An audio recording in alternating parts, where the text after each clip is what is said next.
মানুষ যা করে সেটাই তার সংস্কৃতি। তো আমরা মুসলমান হিসেবে আমাদের নিজস্ব সংস্কৃতি রয়েছে, আমাদের নিজস্ব কৃষ্টি কালচার আদর্শ রয়েছে। আমরা মুসলমান হিসেবে আমাদের জন্য এটা কখনো উচিত নয় যে আমরা বিজাতীয় কৃষ্টি কালচারের অনুসরণ করব।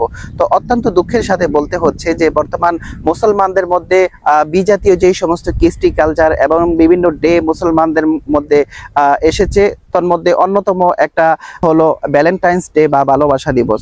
আমাদের ভালোবাসার নির্দিষ্ট কোনো দিনের সাথে সম্পর্কিত নয়, বরং আমাদের ভালোবাসা সব সময়ের জন্য। আমরা ভালোবাসার কাঙ্গাল নয় যে ভালোবাসার জন্য আলাদা দিবস পালন করে সেটাকে উদযাপন করতে হবে। যাদের সমাজের মধ্যে বা যাদের সোসাইটির মধ্যে ভালোবাসার কমতি রয়েছে তারা আলাদা ডে বা আলাদা দিবস পালন করে তারা এটাকে উদযাপন করতে পারে। আমাদের নিজস্ব সংস্কৃতি রয়েছে, নিজস্ব আপনার কৃষ্টি কালচার রয়েছে। তো কোনোভাবেই কোনো অবস্থাতেই আমাদের খ্রিস্টানদের বা অমুসলিমদের কোনো কৃষ্টি কালচার বা তাদের সংস্কৃতি আমাদের পালন করা উচিত না।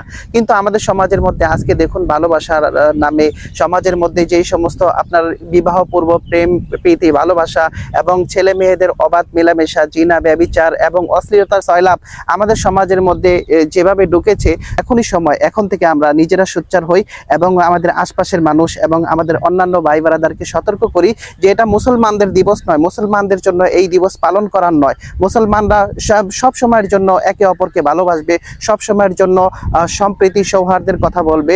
তারা ভালোবাসার এতটা কাঙ্গাল নয় যে তারা ভালোবাসা উদযাপন করার জন্য নির্দিষ্ট দিবস তাদের পালন করতে হবে।